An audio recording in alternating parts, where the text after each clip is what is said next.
Let's bring in Senator Mark Wayne Mullin. He sits on the Armed Services Committee, which was interrupted by the protesters this morning. Senator, good to see you.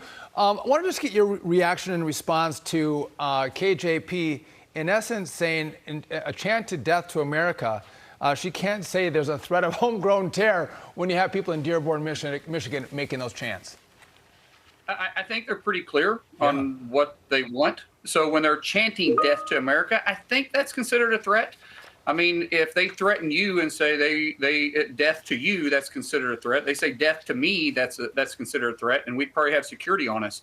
So for them to say death to America, and it's in Michigan, I believe that's called domestic terrorism. Isn't that what they called a lot of the individuals that that was here January 6th? And isn't that what they call a lot of the individuals that support MAGA, where they say that we're domestic terrorists? And I say we because obviously I'm a MAGA guy. So where is this same recourse when it goes to someone that's actually stating what they want done and they're saying death to America? It's so ridiculous. It's not even laughable. It's scary. Senator, I'm going to pick up what you're laying down. These people who interrupted that hearing, who disrupted Senate business, who stopped operation of the cafeteria, not the first time, these terrorist sympathizers, will they be prosecuted? As the January 6th people who were up last week, a grandmother was convicted on 4 misdemeanor accounts for walking around the Capitol and praying. So far, there have been almost 1,400 arrests, and the arrests are picking up steam this year. And there have been roughly 500 individuals sentenced to incarceration. So are these people going to be prosecuted, every single one of them? Dagan, they have been walking our halls for weeks now.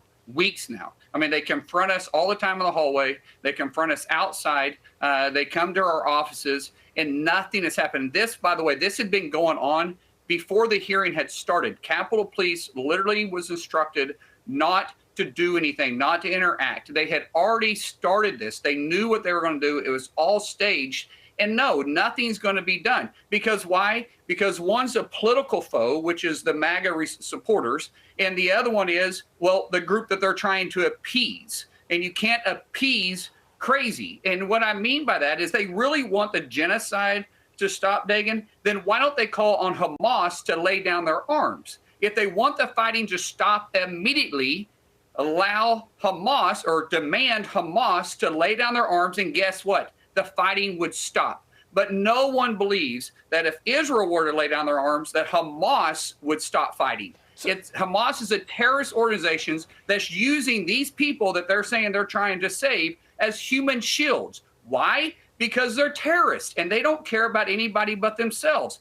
However, we have a White House that's totally turning a blind eye to this. And it is, at this point, homegrown terrorism. They're stating death to America. You can't make it any clearer than that. Well, it's shocking that the Capitol Police would turn a blind eye to these radicals inside of the Capitol building. That's the topic we can just discuss another day. Sean, now understand, it's not the Capitol Police. The Capitol Police want to do their job. It was Schumer. It's the higher-ups that's instructing them not to do anything. Exactly. No, I know they want to do their job. It's the higher-ups that are making that call, whether it's Schumer or Mike Johnson. I'm not sure who's doing it. But I do want to move on to this because House Speaker Mike Johnson has delayed or agreed to delay sending over impeachment articles against DHS Secretary Alejandro Mayorkas to the Senate next week. He's going to do it not this week, next week. And despite the border crisis being worse than ever before, Senate Majority Leader Chuck Schumer is dismissing the process entirely. Watch. Look, we're going to try and resolve this issue as quickly as possible.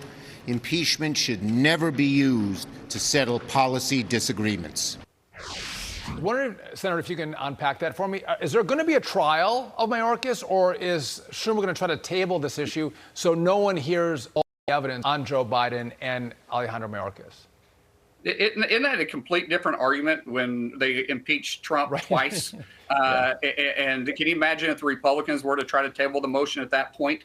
Listen, this has never happened ever in the history when an impeachment has come over that we've tried to table it. And Schumer is signaling that he's going to table it. Why? Because he doesn't want to have a hearing on it. They know that the administration has failed on protecting the border, regardless of what message they want to put out. And so this is going to expose the truth. Not to mention, it's going to put their people like Cheryl Brown of Ohio, Tester in Montana, in a very difficult position on a very difficult vote when they're in the middle of a very hot election, and they need those two to win to keep Schumer in place. So they're trying to protect their members. So this is political. What he is doing is exactly political. And what we need to do is make sure the American people know the truth of what's happening. Yes, there's a big policy difference. We want them to simply secure our border. That's really not that hard. But through executive orders, not through legislation, this administration chose not to do that. And the person that's carrying the lie is the secretary to which we're going to impeach, or which was already impeached, that we need to put on trial here in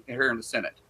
Can you quickly put odds on whether this goes to a trial in the Senate as it should and always has, except for the 3 individuals who left office and the Senate did not proceed? I think right now the odds are pretty good that Schumer's going to try to table it. I think more that you talk about this, the more that the public gets to hear this, they're going to put pressure on the Democrats. At the same time, what are we willing to do as Republican senators? What we have talked about today is that we bring the Senate to a halt, meaning that we don't give them quorum on any more votes moving forward. We don't give them a quorum in committees. We stop completely until we force them to bring this up. So we're going to fight back. It just depends on what Schumer and what he's willing to do politically to protect his members. Kind of feels like Schumer and Democrats are a threat to democracy. Senator Mark Wayne Mullin, always great to see you. Thanks for being with us. We appreciate it. Thank you, guys. Always a pleasure. Senator. All right.